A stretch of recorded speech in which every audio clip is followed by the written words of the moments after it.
Algumas pessoas não conseguem dormir, relaxar, se entregar a esse mergulho amoroso e profundo proporcionado pelo sono. Momento no qual nos encontramos conosco, com o nosso ser, nossas fantasias, com a nossa verdade. A insônia, os pesadelos, o terror noturno, o sonambulismo, o despertar precoce, todas essas questões, esses distúrbios do sono, são manifestações de uma dimensão de um sujeito em mal-estar, com um sofrimento, uma questão psicopatológica instalada e a ser investigada. A psicanálise nasceu, por assim dizer, com a interpretação dos sonhos. Com esse livro, Freud consolidou o objeto específico dessa nova ciência que acabara de nascer, o inconsciente. Poucos sintomas interpelam o sujeito em relação às suas paixões, os seus desejos, os seus medos e os seus anseios quanto à insônia.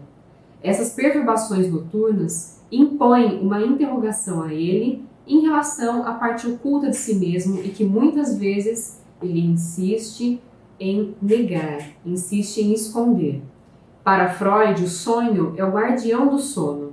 E quando despertamos no meio da noite, o sonho falhou na sua função primordial, que seria a de nos proteger dos nossos conteúdos inconscientes, do pior que se manifestaria em nós. É por essa razão que os sonhos se manifestam sempre de maneira mascarada, codificada, por meio de signos e símbolos, de forma a esses conteúdos inconscientes não acessarem a nossa consciência de maneira assim bruta e tão crua, pois isso seria insuportável e intolerável para nós.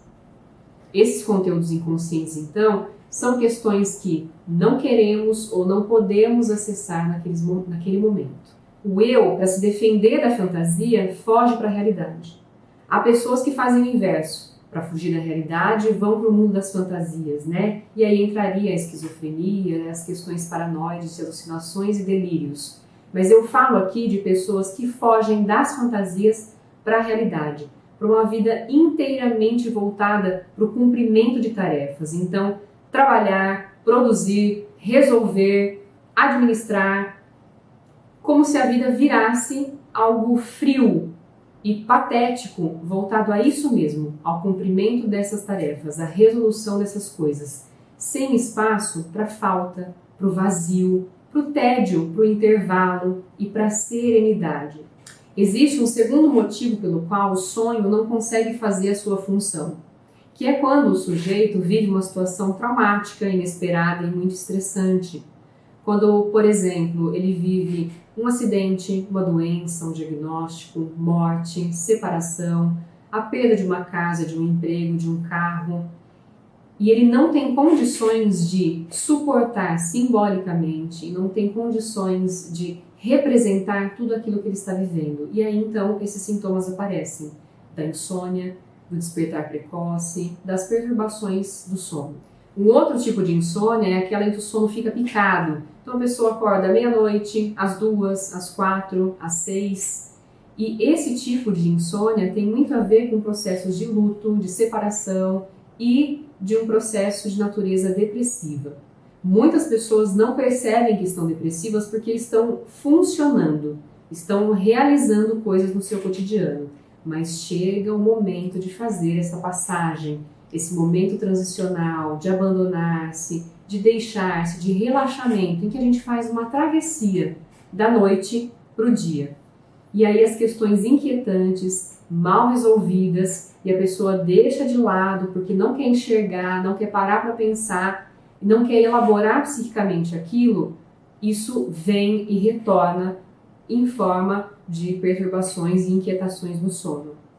Dormir envolve, entre muitos outros aspectos, a capacidade de estar só, de recolher-se, de voltar-se para si mesmo, necessitando, para tanto, de boas companhias internas, e não de um vazio angustiante, ou então de más companhias interiores.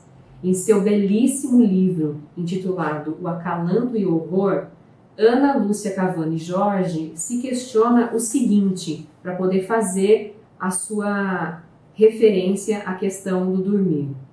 Se o adormecer é apenas um fato natural, por que não adormecemos simplesmente? Por que quando crianças necessitamos do acalanto amoroso de uma mãe devotada, para que possamos nos entregar a essa experiência de abandono a nós mesmos. A autora propõe, portanto, que em última instância, o acalanto é um processo de assegurar uma presença confiante da mãe para que esse bebê possa relaxar e não ficar numa postura excessiva de reatividade ou de atividade, de insegurança.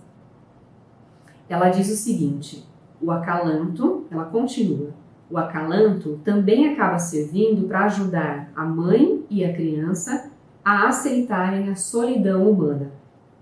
Vemos assim que a vigília benfazeja da mãe à cabeceira do berço do seu bebê, que reluta em dormir, e o velar doloroso diante do corpo sem vida da pessoa amada encontram-se misteriosamente em um processo de luto e de conciliação com a falta. Para o Winnicott, que também tem uma concepção bastante parecida e bastante semelhante com essa autora, e ela inclui também essas reflexões em seu livro, a capacidade de estar só se desenvolve muito cedo, quando a criança ainda não tem a concepção e a noção de que é um sujeito com vida própria. Afinal, antes dos sonhos surgirem, a guardiã do sono do bebê é a mãe. É ela quem garante uma presença confiante e asseguradora para que esse bebê possa adormecer tranquilamente. O acalanto tem papel primordial aqui. O ritmo, o som da voz da mãe, a cantiga de ninar, a constância, pela repetição inclusive, garantiriam para esse bebê um sono tranquilo e depois, posteriormente, um adulto que dê conta da falta, do vazio, do desamparo, da solidão, da morte e das vicissitudes da vida. Bom, se você gostou desse conteúdo, desse vídeo, deixa aqui a sua mensagem, compartilhe ele se alguma pessoa está passando por essas questões dos distúrbios de sono, da insônia, e eu vejo você no nosso próximo vídeo. Até lá!